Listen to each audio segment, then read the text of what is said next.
Hello, friends, and welcome to today's episode of Booked. I'm your host, Saffron Asteria, and I'm joined today by K.C. Aegis. I think I Good got morning. it right. Thank you so much for coming on the show. It's been a long time coming. It has been, and yeah, thank you so much for having me. When did we book this? I feel like this was a long time. Like Um, 6 months or something. It's crazy. I have yeah, no idea how this keeps happening because I'm not trying to untoot my horn, but not a lot of people watch this show, but a lot of people want to come on. And I think it's because they have so much fun. yeah, I think that's probably what it is. yeah. It's just a social club at this point. Well, I think you do great interviews Oh, with all thank these you. indie authors. Well, thank you. I really appreciate it. It's been a really wild ride, and it's been actually fantastic learning experience for me as a writer because I'm like, oh man, I could be doing other things. Like I could be changing things up and testing new things and new. I was going to say processes and procedures, but this isn't HR. You know what I mean, like methods and Right. storytelling styles, all that sort of stuff. Do So you have like an exit interview with your with your guests and yes, this is what happens after the show. I turn off the live and then we just chat. and your Yelp review? I go, so what did you think? Yeah. Um, but anyway, so I'm really glad that you're here, and I'm really looking forward to talking about your work and your process. So before I ask you a barrage of questions, could you tell us a little bit about what sorts of things you write? Yeah, of course. So yeah, I'm Casey Aegis. And I usually just write science fiction type stuff, Hmm. hugely inspired by Isaac Asimov. And, I really enjoy Dan Simmons, like the Hyperion series. Those are really big influences of mine. Hmm. Um, Dark Tower series was a huge, Stephen King isn't really known for sci-fi, but that was probably the first book I ever read was Dark Tower series. Really? And yeah, at like 11 years old. And that book just stuck with me, and I just loved like dark fantasy slash science fiction. Mm. And so most of my stuff takes place, it's not like thousands of years into the future, like Hmm. spaceships and aliens kind of stuff. It's more of like a near future kind of science fiction that I usually write about. Yeah. So I mean, I've read the first Distortion Day book, and one of the reasons why I picked it up was because it was described as Ready Player One and Black Mirror together, and I was like, oh, I love both those things. And Yes. yes, those comps are very, very accurate. Uh-huh. It's it was a really interesting premise, and also very scary and very stressful to read. Not in a bad way. Okay. I like being stressed when I read. Right. You make me feel something. So, why did you? It looks like you've almost serialized it. Yes. So So it what's the choice behind that? I kind of thought, again, I mentioned Hyperion. If you're familiar with that series, it's kind of like Cloud Atlas, where it's really six stories Mhm, inside one like frame narrative kind of thing. And so the Distortion Day series is there's a character. This takes place in a world where AI. Well, before the story starts, like AI is in everything, kind of mhm, like now, where mm, AI is in anything. And then one day, unexplicably, it just runs like it just makes everything go crazy. mhm, Like where you start getting phone calls from dead family members, you start getting like you start, like anything that's controlled by the AI mhm, is not doing what it's supposed to be doing, and it's dangerous, and it gets to the point where it's affected everything so much that everyone has to shut it down. Anything that's connected to the internet just is not usable anymore. It's not safe. And so it kind of reverts to a world that's, I would say, peak technology would be like early 90s technology kind I of thing. agree. Where most things are analog, but anything that has, any amount of thinking intelligence is just, you can't use it. Mhm, Um, and so it kind of starts in that world. That's the opening premise. And then, without getting into all the spoilers, the main character, he's got to find someone that's been taken from him. mhm, In order to do that, he has to steal the memories of different characters he mhm, comes across. And so every part of the novel is a different. is him reliving the memory of a different character. Mm. And so, and I like playing with the idea of, like, different genres. Mhm. Like, every part is a different genre. So we got, part 1, which is kinda like a thriller. I don't know, would you describe part 1 as a thriller? I'd say so, yeah, because it's, like, really high stakes and, it doesn't take long before there's a lot of action going on, but it's a lot more tense and, like, sinister than just, like, an action-based Yeah. thing. Yeah, Mhm. there's definitely some real darkness that I'm seeing so far, Uh-huh. that I thoroughly enjoy. That's, like, my style of book is when people are at their worst or when things are at their worst. Right. That's, like that's my And you deal, can really so see, like, okay, and he's gonna meet some characters who at first you see that mhm, they seem like pretty terrible people, but then he's gonna relive their memories.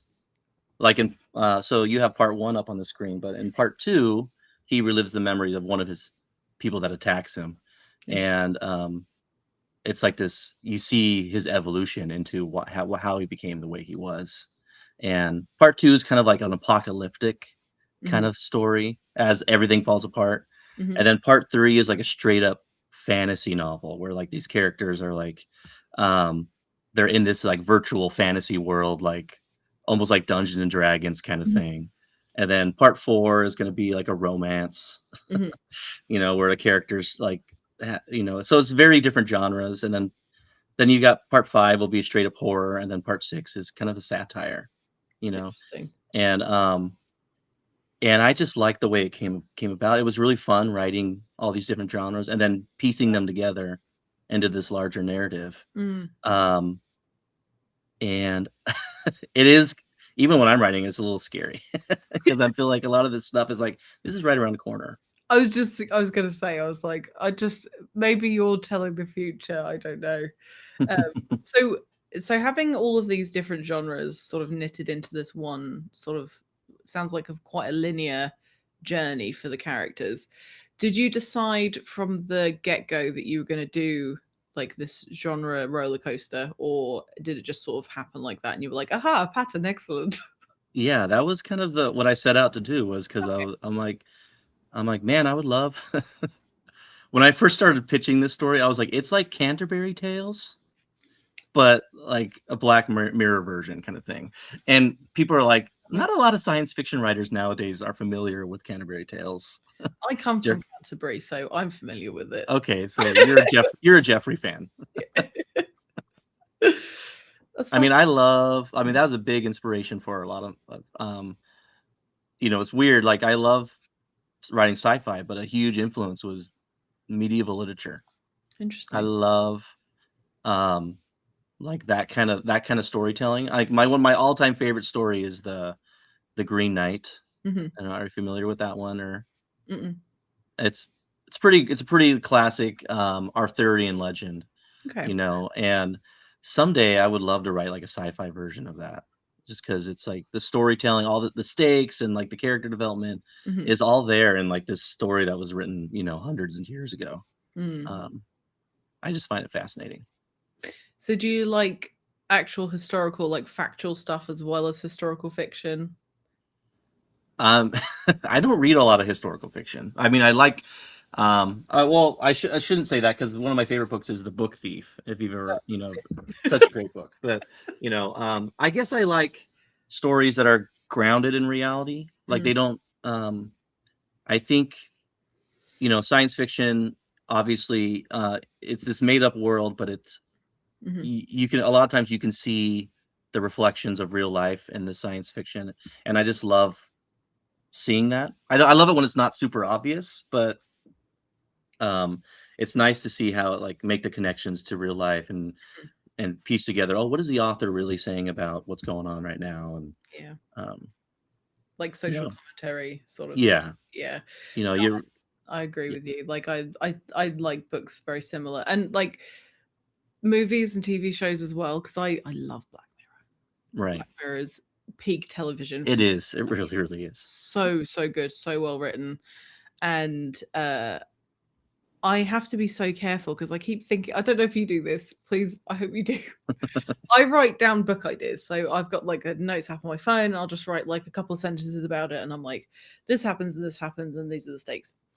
And I was reading them out to my husband, and he was like, "That's a Black Mirror episode. That's a Black Mirror episode. We watched that movie yesterday," because I forget. Yeah. I forget that I've seen stuff, and it like really influences me. So I have to avoid things in the genre that I'm writing in because I can't help but like just suck up all the influence. Does that happen to Right. you? Yes, because you want to be unique, Mm-hmm. but you know what you think is an amazing story. So Yeah, exactly. sometimes I'll be writing a story and I'll be like, I wonder if this is too much like something I've seen before. So Mm. you go like, do you throw in a twist that is totally ridiculous to kind of shake things up, or do you, um, I don't know, try to make it more organic? It's a difficult thread Yeah, to to um to weave, I guess. Thread it the weave, is that a saying? yeah. Oh, it is now. Okay. I think it's needle to thread. Needle the thread. There you go. Yeah, Thank you. that's the actual thing. You can say what you want. You're a writer. You can make stuff up. It's fine. Right. Yeah. So I mean, I hear people say so often that everything that was ever going to be written has been written, and it's just a I case don't of believe that. putting it. I agree. Yeah. I don't believe that because otherwise we'd end up with the same thing over and over again. But I'm still continuing to be surprised. Right. All like every turn, especially in the indie space, because there's like no fucking rules. Excuse my French. There's like no rules. I Right. mean, there are rules, but there aren't any rules. So I come across this stuff and I think that is bonkers. I love Yeah. it. Because a lot of times in the indie space, Mm, like someone probably has an idea and they pitched it, mm, and some editor, or agent probably told them that's not going to work, and they're mm. like, really? Well, I'm going to make it work. Make it work Yes. anyways. Yes. Mhm, And sometimes that stuff. Sometimes there's some great indie books out there where people found a mhm, niche that nobody has tread upon before, and it becomes this huge thing. mhm, Um, and you know, so I like the idea of writing in multiple genres, because then it's like it was fun, because it was one story, mhm, but I got to play in these different genres, because I think I heard somebody tell me one time that when your first page mhm. of a book kind of needs to be a promise to your reader about what the whole book is going to be about. And they Interesting. kind of and so by reading that first page, they Mhm, should have an idea of what they're getting themselves into. And mhm. so if you throw in random elements that don't really fit that idea, you're kind of breaking your promise. And Mm, I don't know how I feel about that, because I feel like I want people to be surprised yeah. when they read, but I understand if you think you're reading a romance story and it turns out to be like straight up horror. You might be a little disappointed. Like Yeah. like she went in for the kiss and then pulled out the dagger. I don't know. Maybe that would be good. Maybe. I suppose it depends what you're into, but I Yeah. I kind of I get the sentiment, but I think I like to be I like to be surprised. Like if I know what's going to happen in a book, it's very unlikely that I'm going to read it because I want to have the element of surprise. I want to discover as I'm reading the thing. If I already know what the story is, I don't find it interesting in any way. Even if like the delivery is really beautiful, I'm like, yeah, but I know what happens, so why do I care? And Right. I get that not everybody else reads like that, but I think if you set the tone for your reader so that they know what sort of vibe to expect, I think that's fine. But I hate blurbs. I don't want to know what happens in the story. Or when people Right. put a synopsis at the back of their book, I think, why have you done that? Why would I read it now? I know what happens. Right. Who the killer is. Like, Well, that's the thing I think with a lot of indie authors. mm, They fall into this pit hole mm, where they feel like, they're pitching their book and they feel like they need to tell people what it's about. And I really like Query Shark. Was used to be a thing where I don't know if you're where people would pitch this guy and he would critique it online, basically. oh, that's And a lot of people tell their whole story in their mm, pitch, and because they don't have an editor, or they don't have somebody to tell them, no, you need to like just mm, tease them, and then yeah. like I have certain family members who every time they go see a movie, they tell me the whole plot of the Oh, movie. And they'll be like, "Hey, I just saw this movie," and I'll be like, "Oh, was it good?" They're like, "Yeah, let me tell you the whole thing." And I'm like, "Well, now I'm not gonna watch it." Like, I mean, they spent a half hour telling me the. I'm like, You know, I can watch this movie. You don't need to tell me, like, no, it's really good when this happens. And Oh. I love them, but You can love someone and still be annoyed about them giving you spoilers for a film. yeah. The amount of times that I yell no spoilers at people, because when people go to tell me things, I think, no, let me discover it myself. That's half of the joy of life for me. Yes. Right. Is discovery, because otherwise everything's just sort of like fed to you all the time. Yeah, and how often are people like actually surprised nowadays? You know, there's so much crazy stuff we're exposed to all the time. That's actually true and on the news. That's stressful. Yeah, yeah. It's like, no, you know, let's moving on. You know, and you Mm. know, I think they released the whole thing about aliens last week, and I'm like, and I should be all over that because Yes. I'm kind of obsessed with aliens, and but I don't know what is real and what's not.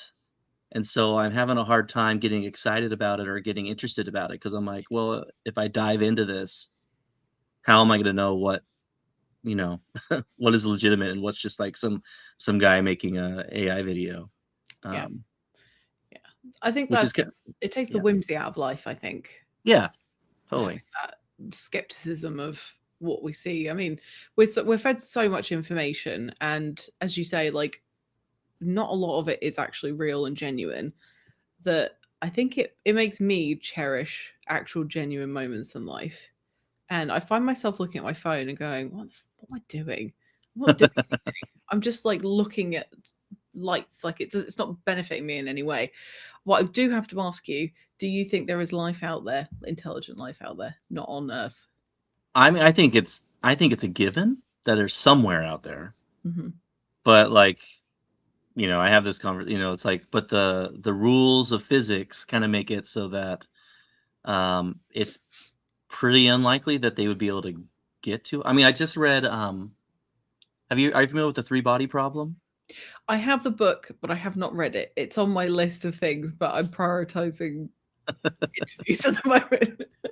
Well, I for No risk of spoilers. spoilers, I'm sorry.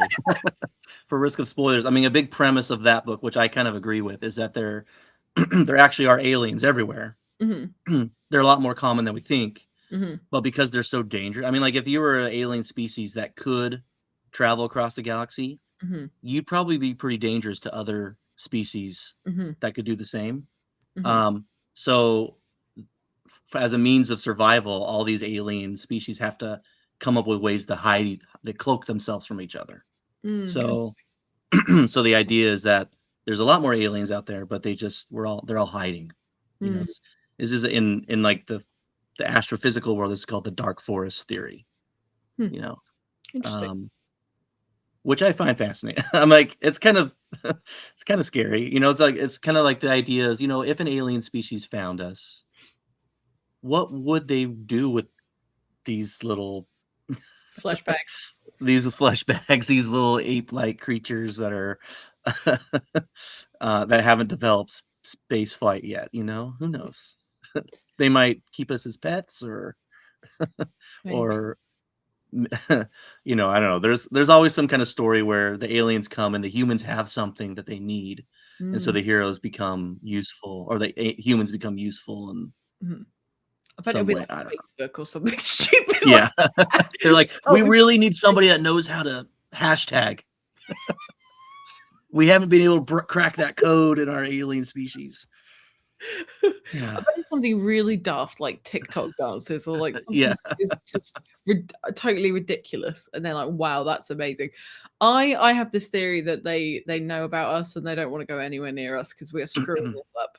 I feel like we're screwing up this whole human thing, and Yeah. Well, if I, they're like a Star Trek, you know, what's the prime directive in like Star Trek is, mm, you know, you don't get involved with alien species. You know, you just until they develop space, you know, faster than light travel, you don't influence them.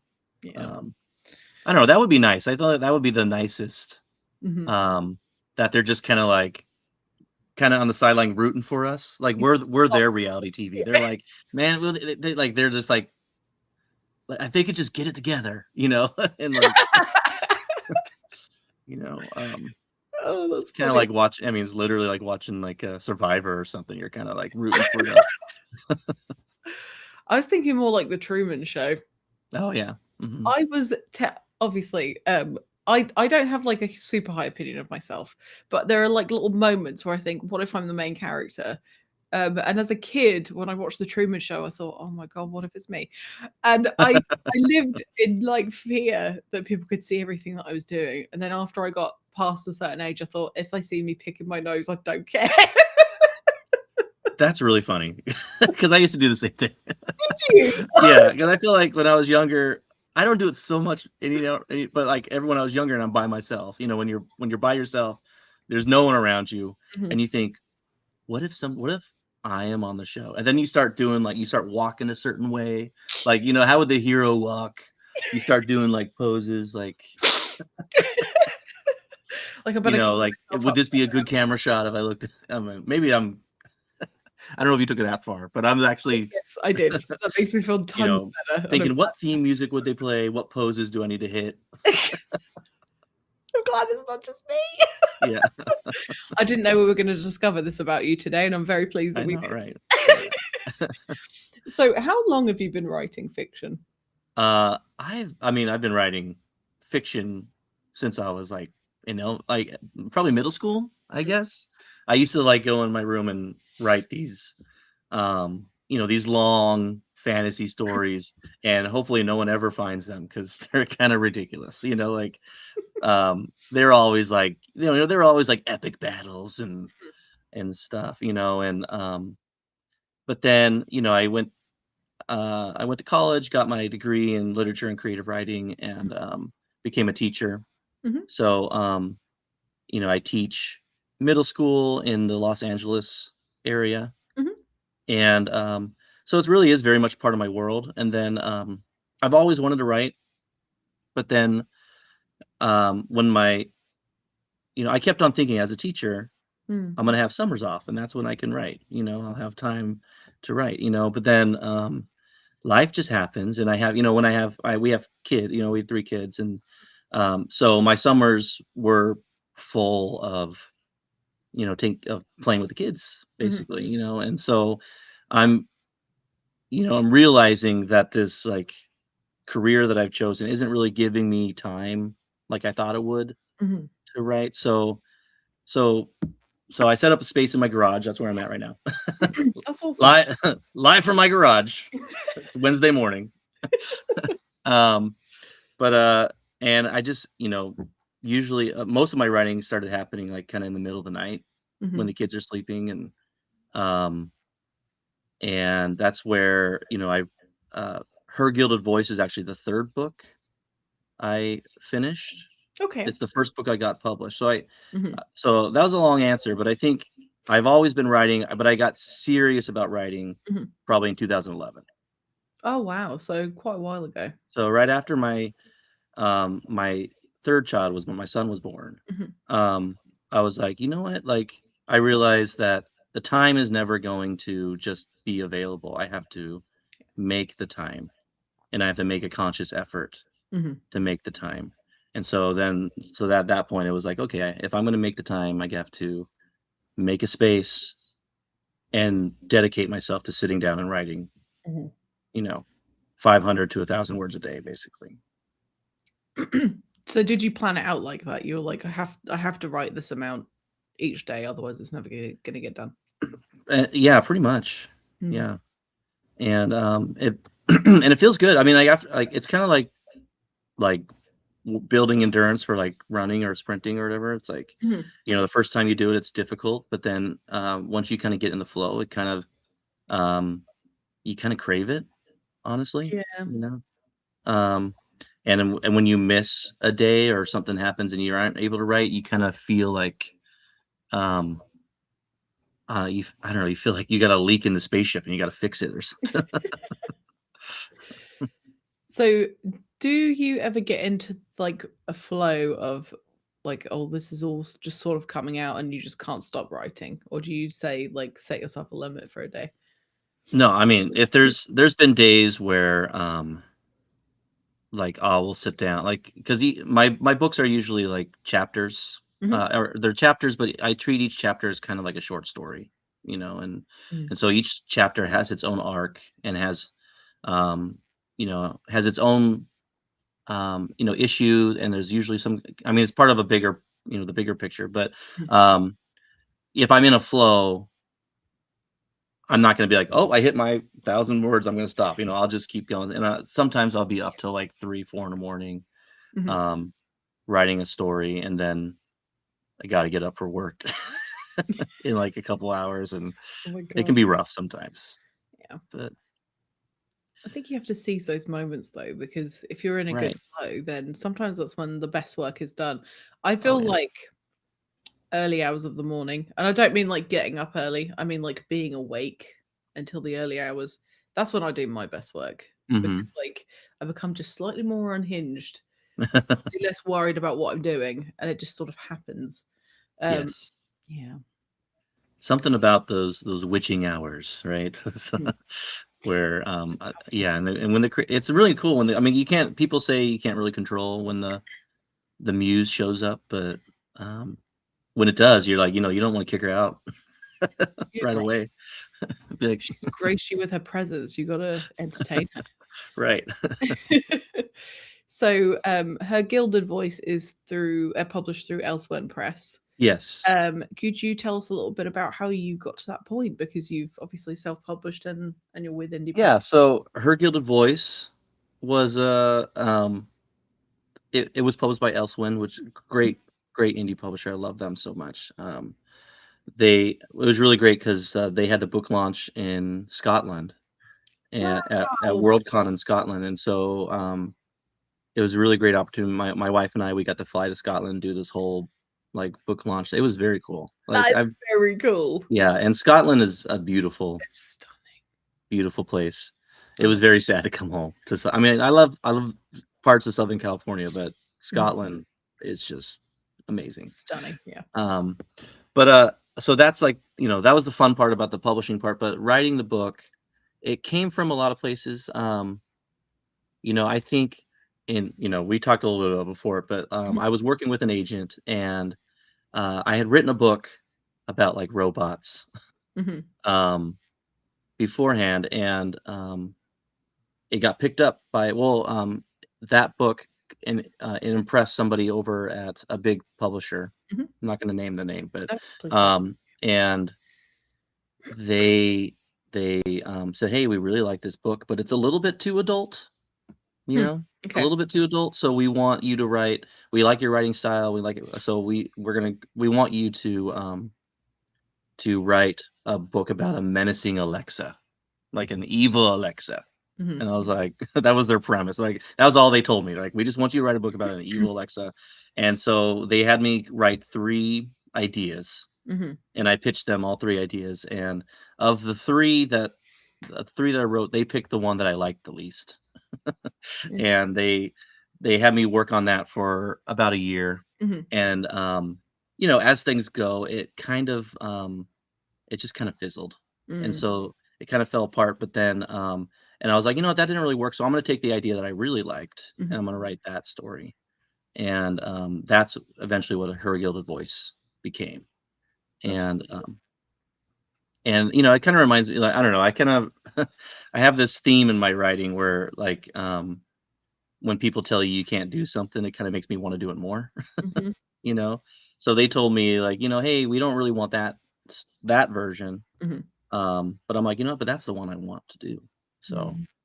um, I had a teacher in, probably one of my biggest influences for writing was I had a teacher in 10th grade. Mhm.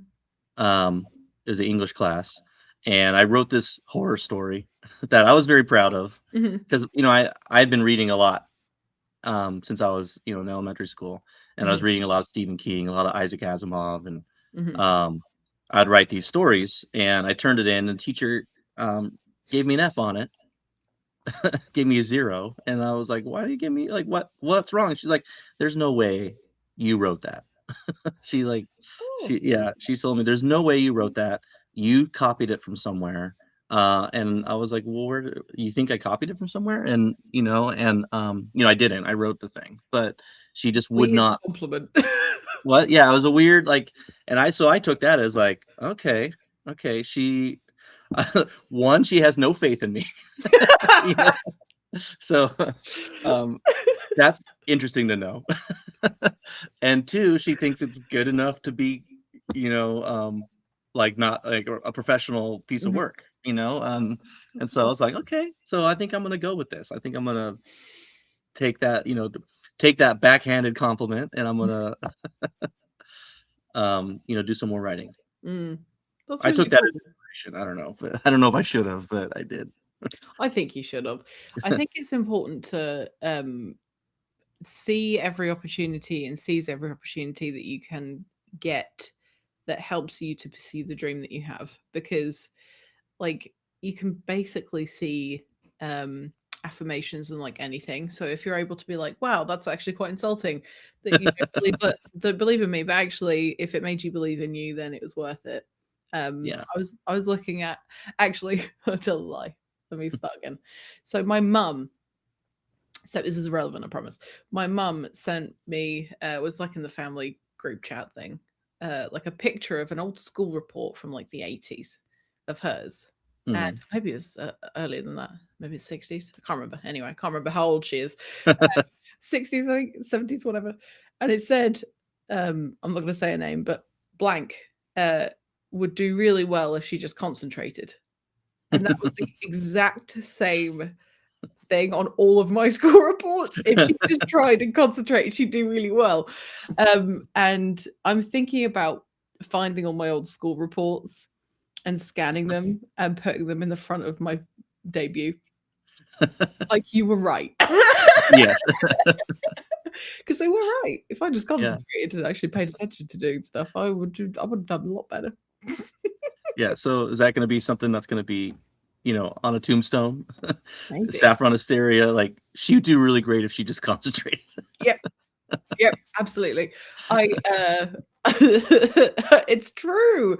It's been a thing throughout my life, but I think it's important to look at the people that try and shape you, because I mean you're a teacher, so you get it. Yeah, Like, the people that are trying to shape you, the people that criticize you in that position, they're only doing it because they want you to succeed, not because they want you to fail. Otherwise, they wouldn't be right, doing the job that they're doing. So exactly. yeah, it's important to take it with a grain of salt. But um, Yeah, I think it's funny 'cause I that's how I feel like, mhm, as a teacher nowadays. Because I remember, in my youth, there'd be adults that would, push me mhm, or, like, try to, tell me I was doing something wrong, and I would take that as, like, an encouragement to do better. They would say, "You're doing this wrong," or "You're not doing this right," mhm, and I would push back to try and prove that I could do it, kinda mhm. thing. And,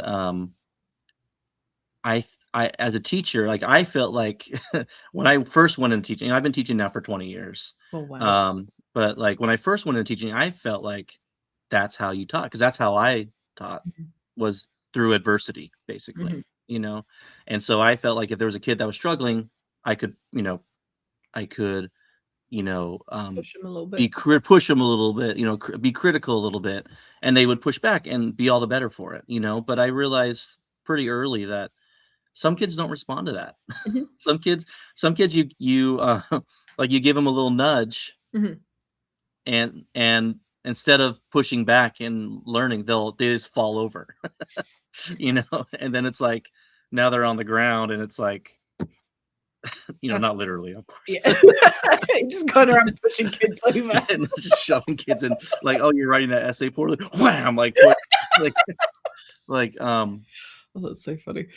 yeah, so, I mean, yeah, so it definitely I've had to adjust my teaching style, Mm, since, from, I think, the way that kids learn in the '80s and '90s mhm, is vastly different from how they respond to that kinda stuff mhm. nowadays. I've noticed that, nowadays, they've gotta feel like you're on their side a lot more than I Yeah. think in the past. Mhm. In the past, kids doing well was almost like revenge against the teacher.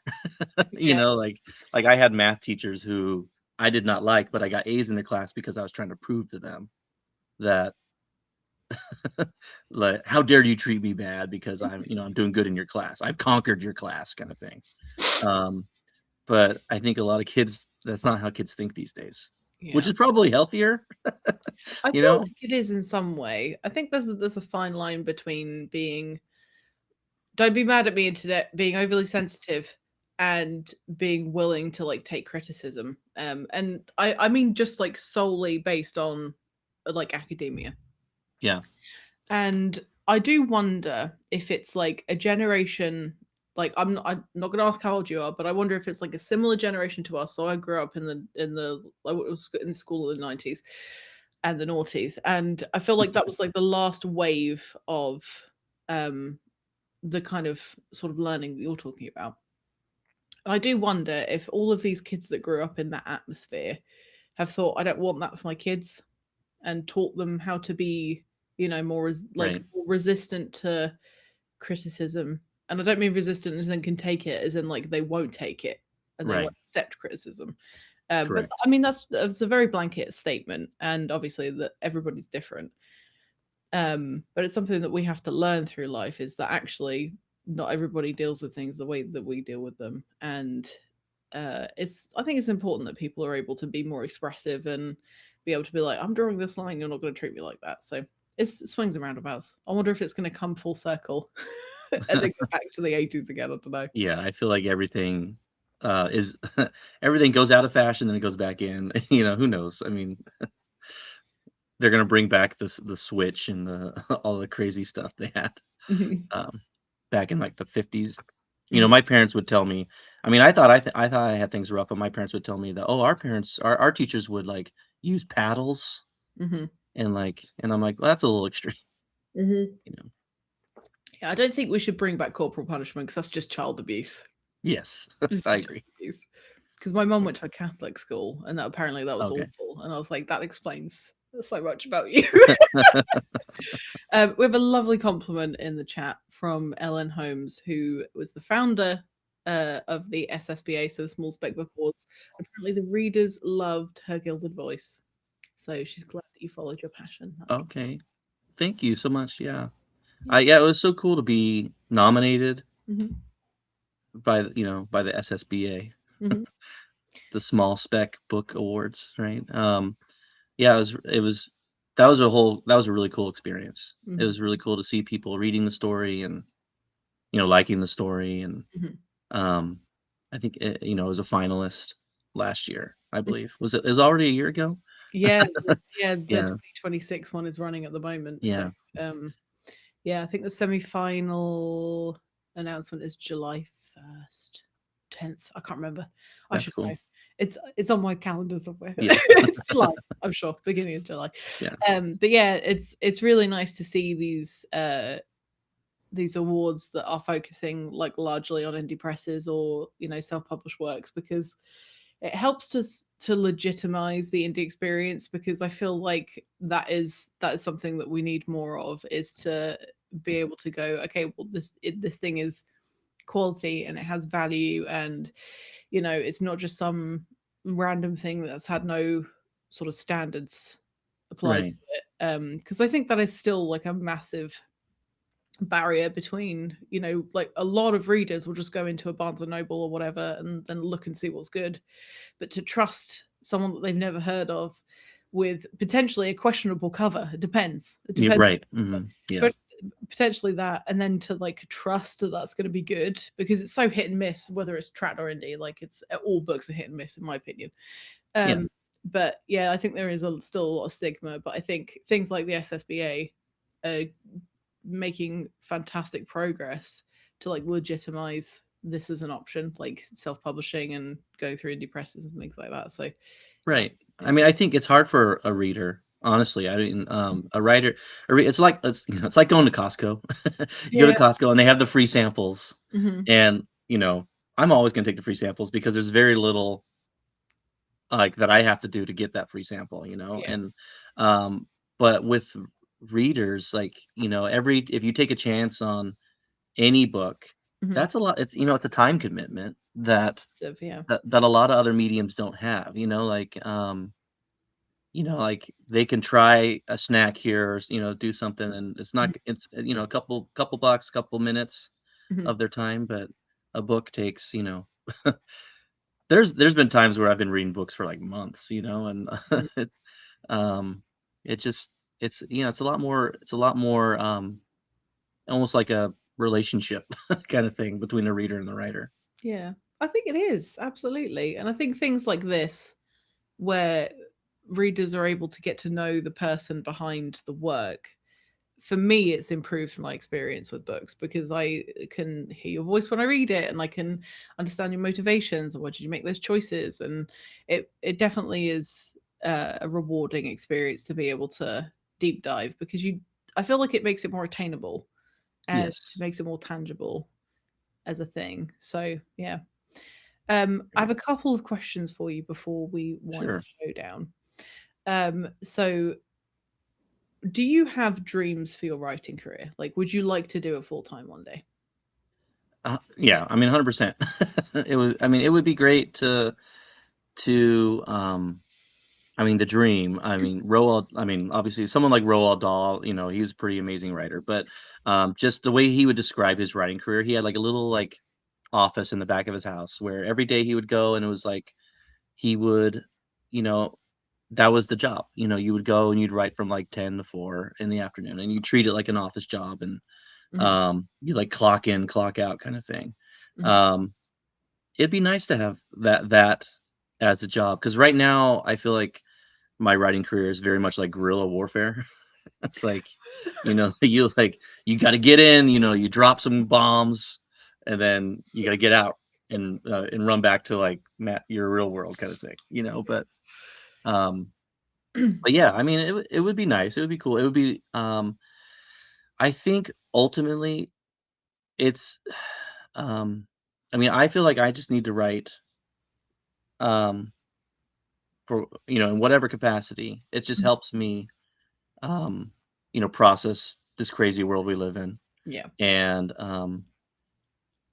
and when other people read it and they like respond and they tell me they connect with the characters or they tell me they connected with the world, Hmm. um, that is, I mean, that makes everything worth it, you know, Hmm. um, knowing that people read your work and they see themselves in some of the characters or they see, Hmm. um, like a friend of mine, read Her Gilded Voice, which, and it's funny some of the things people see because I wrote Her Gilded Voice, obviously as an American Hmm. and American perspective, Hmm. and someone I know who's Polish Hmm.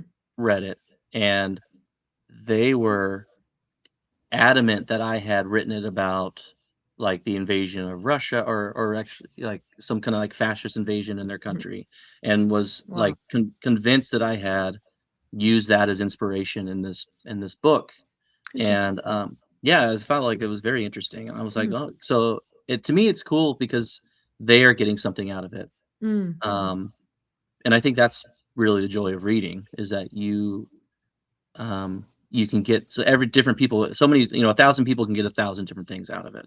Hmm. And I think being able to create the background for people to go in and pull out what they need Mm. um, is it's very rewarding. I feel like. Mm. Um, Absolutely. Yeah, it's part of that whole human connection thing, isn't it? It's you're able to make a complete stranger hallucinate in their mind with right. something you wrote, which is really really cool. Yeah. Uh, Yeah. so before I ask my last questions, we do have one in the chat here from Ellen Holmes. So, did you also have a K-12 education degree, or did you accept your current job with English and creative writing degrees only? I'd love to hear about any challenges you may have faced with teaching. Um, yeah. So I'm a single subject, which Mhm. means it's just English. Um, so I teach at a middle school, so it's just language arts Mhm. throughout the whole day, Mhm. and I think just I as a writer, I mean, I go into I'm like, I am in love with writing, and I think one thing as a teacher, you realize pretty quickly that not everybody loves writing, Mm. like, and well, at least that's what they tell you, and I've noticed that as a teacher, almost everybody does love writing, but they just have to write you just have to find the thing that they're excited about, because then Sense, because yeah. and my goal as a teacher is finding those things that the kids are excited about. Mhm. Um, and I've noticed there's two things that will make every kid excited to write. It's Mhm. finding a topic that they're interested in, that they know about, Mhm. finding a topic that they know about, they feel like an expert about, and also giving them an opportunity for like peer editing, like peer review, Mm. because I think the kids they care more for the interaction with others than they do Yeah. with the and so if they write something knowing that their friends in the class are going to be reading it, they put a lot more effort into it. And Interesting. yeah, and so I think that's true of my writing too, though. It's like, if I, Mm. obviously if I feel like someone's going to read it, then I'm going to put a lot more effort into it. I'm going to make Mm. sure it's the best story I can possibly write. Mhm. And yeah, I think kids will tell you all the time that they don't like to write, but then like I'll give them an assign or I'll give them, some kind of prompt or something, and they're like totally right. And in my head, I'm like, I gotcha, That's gotcha, and like and like I tricked. Like it's almost like I mean, I wouldn't say I'm tricking them into writing, but I'm like, you're making them forget yeah. that they said that they hated writing, Mhm. and I think that's my challenge as a teacher, and I think Mhm. it's fun to do. It's fun to see it happen in the classroom. Mm. Oh, I imagine it is. And just going back to the sort of levels of effort that you're able to put in if you know that somebody else is going to read it. I mean, it creates a totally different experience as a writer because if you're writing for yourself, it only ever has to make sense to you. Whereas if you're trying to convey information to somebody who's not inside your head, that's a far different thing. Yeah. And you're having to make this person understand all of the movie that's playing in your mind with like a minimal context so that you're not oversharing stuff, and mystery and detail, and it just totally changes how you present information. So it's actually a fantastic exercise to do for sure. Oh yeah, and there's this thing with that students do all the time, which is really funny to watch, is they'll write something that Mhm. doesn't make any sense, and then they'll get up and they'll like, read it, and Mhm. it's like it makes, a lot more sense. Mhm. And then I'll ask them like, "Well, what you just said is not what you wrote." Mhm. And I think a lot of kids, they know what they want to say, but they don't quite have the skills to Mhm. get it onto the paper. Yeah. And so so there's a lot of like, asking kids to do self-reflection, and Mhm. and why peer editing is so important and stuff. And that actually ties into Her Gilded Voice, because the whole book is about having, everyone's got this internal voice, Mhm. this like Alexa device kind of thing that's in their head, Mhm. like constantly telling them what they're doing is, it's guiding them basically. So if they're doing something that the system wants them to be doing, they're telling, "Oh, you're doing a great job," that kind of stuff. But if they're like out of line, it's like making them feel bad about it, or Mm. course correcting them kind of thing. Mhm.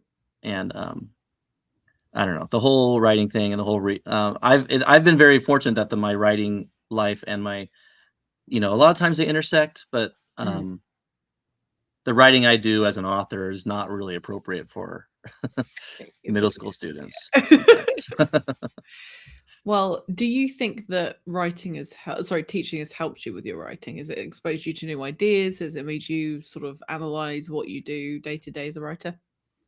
What's funny is I realized that being a writer has actually helped me as a teacher, because it's funny because the education system is not great in terms of like teaching like grammar and punctuation and like Oh. all the mechanics of writing. It wasn't until I became a writer that I really had to nail those things down, Hmm. you know. Mhm. Um, and then of course that helps me as a teacher, because then I get the, you know, I actually know what I'm talking about with that Yeah, kind of stuff. probably But helps. it helps. Um, but honestly, like when I first started teaching, it was like, I was learning with the kids on how to do like a lot of the grammar stuff, because Mm. it just wasn't taught in, in public education very well. Um, and yeah, I don't know. I mean, Mm. it's been helpful. It's been interesting, and Yeah.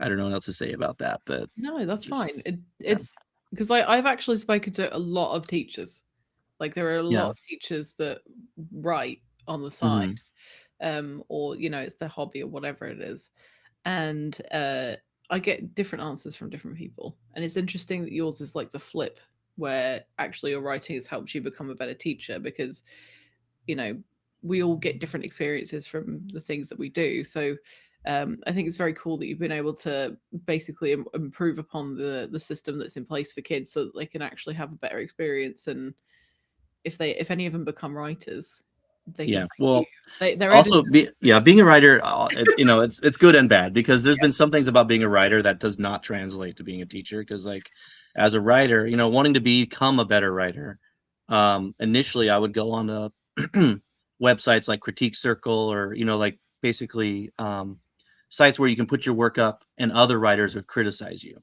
Yeah. And those people, my heart goes out to them, because they're very harsh with Oh, their criticism. okay. And Not for the but weak. as someone who's really wanting to improve, Mm. like that, harsh criticism I kind of crave.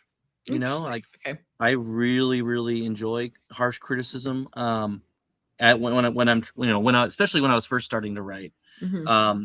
But then that doesn't translate to like 12 and 13-year-olds. If a kid writes a story that makes no sense, and Hmm. if you tell them that, and they kind of get crushed. I think for them it's more about validation. Mm. It's more about Yeah. validation, and it's more about they are in the process of learning. Sorry, there's a garbage truck. I don't know if you hear it. I can't hear it. Okay, good. No, you're fine. But yeah, so I've had to there's been times where I'm like, okay, this is what I want to say, but I Hmm. need to dial it back, because these are babies. Yeah. And I need to not like crush them with I my find that feedback. so hard. But it sounds like that is a theme in your life in terms of wanting that criticism. Yeah. Because you said that you wanted it at school and it made you want to try harder, and you're obviously like seeking that in your own writing as well. And it goes to show that you hold value in quality and doing things really really well. So I mean, you're just going to continuously improve across your life, and you're never going to learn everything. I think that's Right. something that I wish a lot more writers knew, is Hmm. that never stop learning stuff because you are going to find something new to do. I've met people. I interviewed somebody last Friday, Eamon Hmm. Bradley, and he'd written 2 or 3 books, I think. And then he was like, I realized that I wasn't writing in my own voice. I need to write in my voice. And so he's like completely changed how he writes. And it's like a 180. It's Yeah. wild. And who knows, that may happen again. He might Hmm. find another way of doing it. So it's always worth experimenting and doing something new and trying to learn something at any point in your career. Oh, 100%. Mm. 100%. I mean, even as a teacher, like every year we have a new like thing, like a new like program we're learning, because Mm. it's like you have to like you gotta. I mean, it's not just about. I mean, you want to be better at what you're doing, but also, life is, like if you're not experiencing as much stuff, you're not learning new things. Like, what's the point? Yeah. Yeah. Although I think some people are content to just be like baseline, and that's fine. Like we Yeah. we can't all be taking chances and stuff. So I usually ask what success looks like to you as a writer, but I feel like you answered it earlier in terms of like connection with your readers, and you know helping them to see a different point of view, and oftentimes you seeing their point of view after they've read your work. Um, but in terms of your, I don't know, like writing career goals, what would success Mhm. look like to you? I, I mean, I have, right now I have, Her Gilded Voice came out last year. I'm putting out Distortion Day this year. Mhm. Um, and I just want to keep writing books. I want to keep writing books. Um, I've got a bunch of ideas. My wife asked me like, how many stories do you have? I said, I could not have another new idea Mhm. ever again, and I would still have more books to write in my lifetime. Like that's how many ideas I've started, that I just need the time to sit down and write. So, obviously I'll probably have more ideas, hopefully, but Oh, probably. um, but I think to answer your question is that success would be, I would just love to be able to keep putting out books Mm, and finding, an audience. And, there is, of course, a huge success would be like, it'd be cool to have a movie or a TV show or something, but, um, that's kind of a pipe dream at this point. But I mean, you it never would know. be, I think that kind of stuff. And anyways, that kind of stuff is not even really the, like, oh, it's a movie. It's just like, it'd be more like, oh, there's more audience. There's more people that are going to Mm, hear my story, this world that I've created. I like the characters that I've made and I want people to meet them, so, um, the more readers, the more successful it feels, mm, um, I get so I that. don't know. What do people say? Like it's very, I feel like it sounds like a simple question, but what do It makes people usually people say think. when they say, like, what is success? Is it like a big house and like, It depends on the person. So yeah. I can tell a lot. So the two questions that I always ask at the end of every show is what does success like look like to you? And I'm going to ask you the last one at the end. But I ask them because they're very revealing, and I love seeing people's cogs turning because Mhm. some people they're fighting between like obviously I want a book deal and obviously I want a movie deal, but they're like I better sound humble, uh, and then like you can see what Mhm. people how people want to be perceived, and then some people are just really really honest. I think some people talk themselves out of wanting to put it out there that they want to have like huge amounts of success with their writing because I wonder if they're just fearful that it's never going to happen. But I think I believe in bear with me, manifestation, bear Yes. with me. However, I believe in it in the sense of if you truly believe that something is going to happen for you and that you really, really want to do it, you will subconsciously make the choices that will lead you to that point. I don't think, I mean, if you believe in this, that's fine. But I don't think it's like this cosmic thing. I think it's like intentional practices moving forward. And I think if you're like, yeah, I want a book deal, or yeah, I want a movie deal, or whatever the thing is, just keep telling people it's going to happen. Eventually, you are going to put yourself in a position or in a better position to get towards that goal than if you say, like, oh, one person reads my book, I think you want more than that. I know you want more than that because most people do. They want Mhm. more than that. So I think anybody that's watching this, if you're coming on the show, be super honest because nobody's going to think ill of you. And to want success for yourself is not a bad thing. And it's Yeah. not like, is it a little bit selfish? I don't care. Like, who cares? Success is such a personal thing. So, I mean, to answer your question, because that was a very roundabout way of doing it, the way people answer is one of two things. They're really honest or they're not particularly honest. And those are the Mm. two options. Yeah. That's kind of that. But like, Yeah.